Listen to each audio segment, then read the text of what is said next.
शिरसगाव कन्नड येथील माजी सरपंचाचा भर दिवसा केलेल्या खुनातील आरोपितांना 24 तासात केले जेरबंद.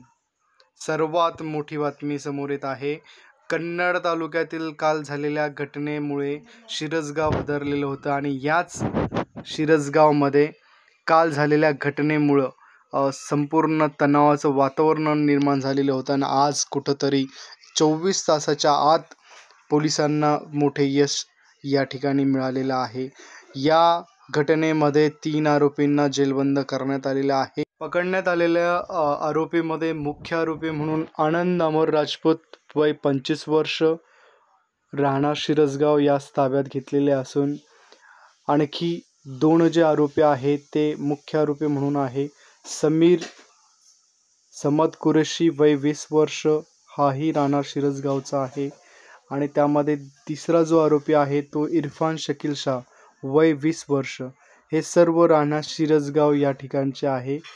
मुळात फोटोमध्ये असलेला आरोपी हा समीर समद कुरेशी असून त्याकडे गावठी पिस्तूल आणि चाकू दिसतोय आणि हा जो बसलेला फोटो आहे हा पण समीर समद कुरेशीचा आहे, ज्यामध्ये तो चाकू घेऊन फोटो काढताना दिसतोय.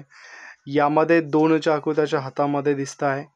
हाच तो आरोपी आहे ज्या आरोपीनं काल रात्री माजी सरपंच यांची निर्गुणपणे हत्या केलेली होती आणि कोयत्याने हत्या केलेली आहे असं त्यांनी यामध्ये सांगितलेलं आहे.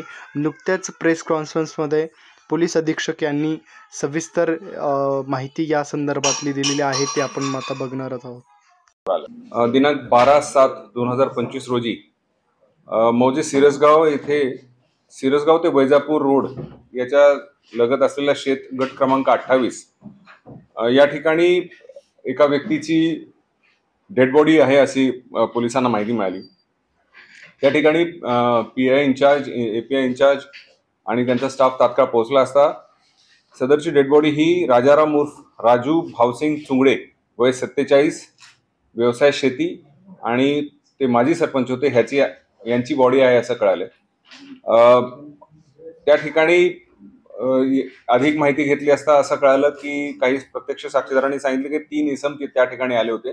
त्या इसमांपैकी 2 पुरुष आणि 1 महिला होती आणि त्यांनी कोयत्यासारख्या एका हत्याराने त्याच्यावर वार करून तिथून पळून गेले. त्या अनुषंगाने CR नंबर 173/2025/2025 कलम 103(1) 3(5) भारतीय न्याय संहिता अन्वये गुन्हा दाखल करण्यात आला.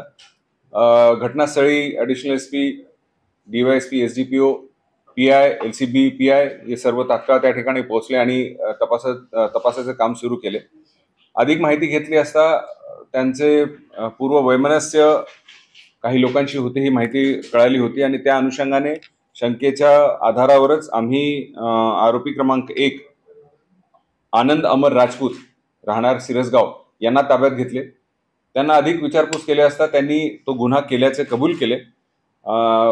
त्या गुन्ह्यामध्ये इतर 2 जे आरोपी होते ते आरोपी समीर समद कुरेशी आणि इरफान शकील शाह हे दोघं सुद्धा सिरसगावचेच आरोपी होते आणि विशेष म्हणजे त्यापैकी एकाने महिलेचे ड्रेस घालून पोलिसांची व लोकांची दिशाभूल करण्याचा प्रयत्न केला हे समोर आलं. तपासाचे चक्र फिरवले आणि त्यानंतर लगेच LCBच्या 2 टीम्स टेक्निकल अनालिसिसच्या आधारावर अहिल्यानगर या ठिकाणी रवाना करण्यात आले आणि रात्री उशिरा आरोपी क्रमांक 2 म्हणजे समीर समद कुरेशी आणि इरफान शकील शाह यांना रात्री उशिरा श्रीरामपूर अहिल्यानगर या ठिकाणावरून ताब्यात घेण्यात आलेले आहे. तिघांनाही अधिक विचारपूस केल्या असता त्यांनी तो गुन्हा कबूल केल्याचे सांगितलेले होते. उदाहरणार्थ मुख्य आरोपी जे आहेत आनंद अमर राजपूत यांना साधारण 1 वर्षापूर्वी जे मयत आहेत त्यांनी त्यांच्या भांडणाच्या कारणावरून पब्लिकली मारहाण केली होती, त्यांचा अपमान केला होता. हा राग त्यांच्या मनात होता. आरोपी क्रमांक 2 समीर कुरेशी याच्यावर अॅट्रॉसिटीचा गुन्हा दाखल झाला होता आणि त्यामध्ये जे मयत आहेत त्यांनी मदत केली नाही याचा राग होता.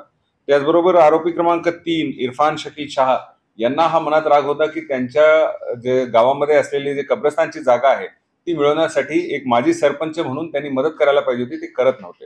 या तिघांचा वेगवेगळे कारण होते, परंतु मुख्य आनंद अमर राजपूत यांनी ह्या इतर दोघांना एकत्र आणून हा गुन्हा घडून आणलेला आहे. परंतु मी आधी सांगितल्याप्रमाणे आरोपी क्रमांक 2 म्हणजे समीर कुरेशी याच्यावर अॅट्रॉसिटीचा गुन्हा दाखल आहे आणि इरफान शहा याच्यावर एक 324 म्हणजे BNS कायदा 118(1) आणि 352 प्रमाणे कन्नड ग्रामीण या ठिकाणी गुन्हा दाखल. त्या गुन्ह्यामध्ये तो फरार आहे. वापरलेले शस्त्र या एक कोयता वापरला होता, परंतु तो कोयता त्यांनी घाटामध्ये जाताना फेकला आहे असं आरोपीने सांगितलेलं आहे. तो निष्पन्न करूया.